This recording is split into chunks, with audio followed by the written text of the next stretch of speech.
Hi friends, welcome to my channel Odia flavours by Madhu. आसंतु आज बनैबा पालंग पनीर। जदि छोट छुआ पालंग शाग खाइबा को भल न पाउछन, छोट कि बड़ जाको पालंग शाग पसंद नहीं, एई भली भाबे हमें पालंग पनीर तरकारी करिकी खाइबा को देले बिल्कुल भी जानी परिबेनी एटा हमें पालंग शाग रे बनैचे। एबे कोन करबा, हमें गोटे कढ़ई बसै देबा। कढ़ई गरम हो गेला परे एबे हमें 2 स्पून तेल दे देबा। 2 स्पून तेल दे सेला परे एबे दे देबा हमें टिके जीरा गोटे स्पून।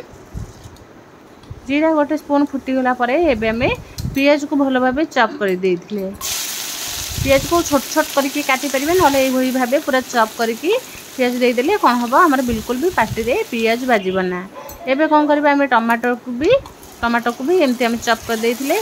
पियाज सहित हमें टमाटर को भल से भाजी दबा, जेमती हमर टमाटर पूरा कंचा स्मेल पळैबो।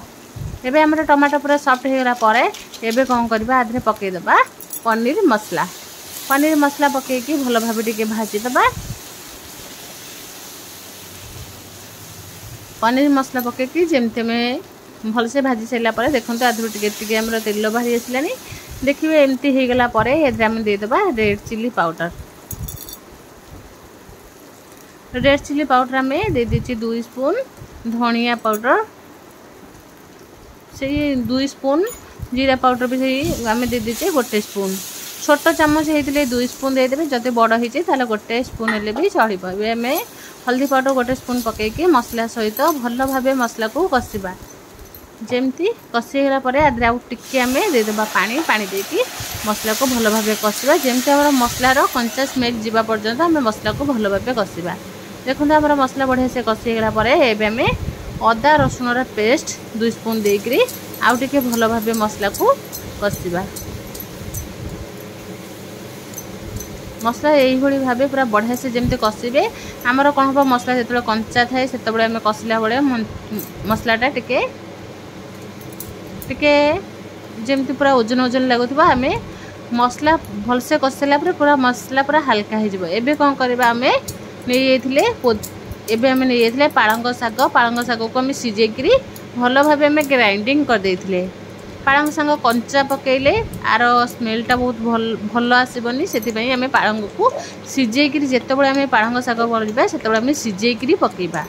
सिझेकी पकई सारापर सिझेकी आम रखी सारापर आम ग्राइंडिंग करदे। ग्राइंडिंग करके एबे आम मसला सहित पालंग को भल भाव कषा। देखो केते कलर भी बढ़िया आसूची, खाइबा को बहुत बढ़िया लगे। आम जिते मसला भल भाव कषि से भाव आमर पालंग शागर कलर चेंज हो। एबे हमें कंचा पनीर के आधे दबा, भाजिकी दबा ना। कंचा पनीर देले पालंग शागर टेस्ट बहुत बढ़िया आसब। कंचा पनीर देकी पालंग शाग बनइबे, आर टेस्ट बहुत बढ़िया आसब।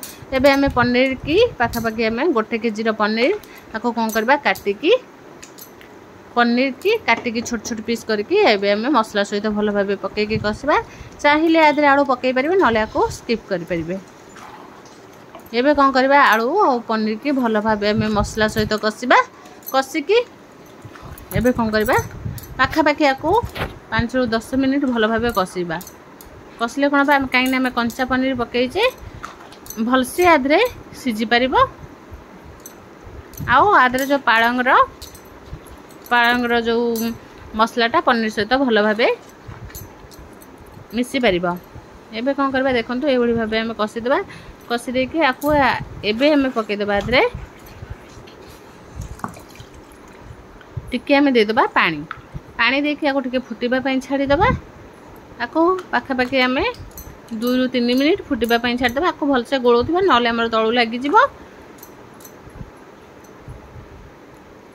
निश्चय थोड़ा यही भाव पालंग शागर पनीर तैयारी करंतु। जदि पालंग शाग पसंद नहीं, यही भाव पनीर रे आम तरकारी करें आराम से घरे समस्ते खाई पारे। जार पसंद नहीं से माने भी मागिकी खाइबे।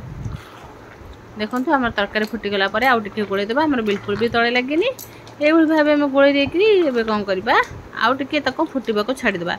फुटीगला एबे कौन करबा, गोटे आम तड़का नहीं जावा। तड़का छुंक दवाई गोटे तड़कार आम डंकी नहीं जावा।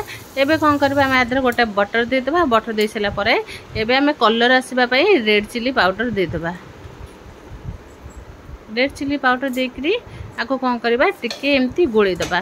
गोले देले यार कलरटा बहुत बढ़िया आसो कहीं एमती टे एमती नील नील देखा रेड चिली देदेले कलरटा बहुत भल आसो। एबे आमे बटर दे दीचे पनीर फ्लेवर भी बहुत बढ़िया आसो। एबे कौन करबा आमे पनीर देहरे एमती पकेदेबा देखो पकईकि गोल देला किंतु बढ़िया कलर आसीज आउ आर पनीर आ बटर सहित जो फ्लेवर आसो खाइबा को बहुत बढ़िया लगे। एबे आउ टिके फुटे देखी एबे कौन करबा आमे धनिया पत्र काटिकी एमती आमे आउ टिके गोलेदेबा देखो। एबे हमर पनीर तरकारी पूरा रेडी हो जदि भल लगे लाइक शेयर कमेंट सब्सक्राइब निश्चय करेंगे।